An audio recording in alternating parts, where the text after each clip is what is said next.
La situation des droits des femmes et des enfants au Burundi, telle que documentée par le mouvement des femmes et filles pour la paix et la sécurité au Burundi, révèle des violations graves et systématiques des droits humains. Ces violations, comprenant des meurtres, des viols, des enlèvements et des cas de maltraitance, affectent particulièrement les femmes et les enfants. Pour ce mois de mars 2025, le MFPS a recensé 27 cas de violations des droits humains impliquant des femmes et des enfants. Et parmi ces incidents, on compte de femmes violées, 6 femmes assassinées, 2 femmes maltraitées, 1 femme enlevée, 13 mineurs victimes d'abus sexuels, 2 enfants tués, 1 enfant maltraité. Ce sont des chiffres alarmants et qui témoignent de l'ampleur des violations des droits humains et surtout à l'égard des femmes et des enfants qui continuent de toucher les femmes et les enfants dans le pays. La raison de la hausse de ces cas de viol, notamment contre des mineurs, au Burundi peut être attribuée à plusieurs facteurs.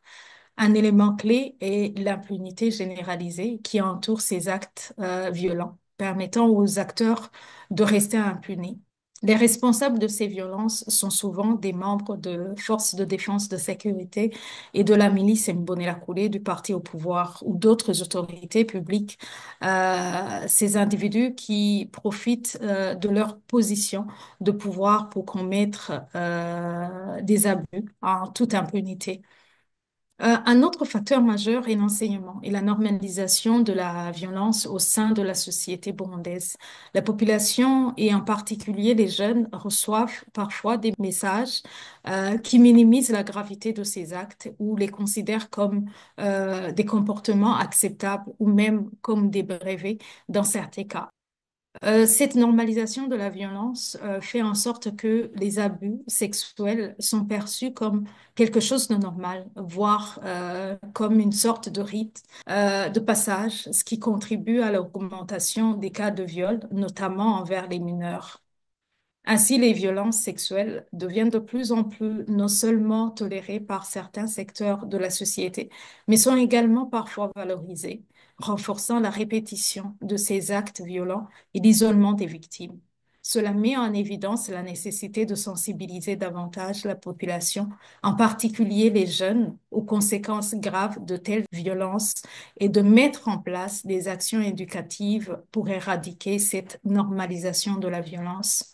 Le MFPS plaide pour un renforcement de l'état de droit et du système judiciaire afin de garantir que les auteurs des crimes, notamment les viols, soient traduits en justice et punis conformément à la loi. Nous appelons à une réforme judiciaire pour assurer l'indépendance du système judiciaire et mettre fin à l'impunité qui prévaut actuellement au Burundi. Il est temps qu'il y ait une révision du code pénal, notamment en matière de viol et de violence domestique. Il est crucial que des lois strictes soient appliquées et que le système judiciaire garantisse l'indépendance des juges, afin que ceux qui commettent des crimes soient effectivement poursuivis et condamnés, réduisant ainsi l'impunité.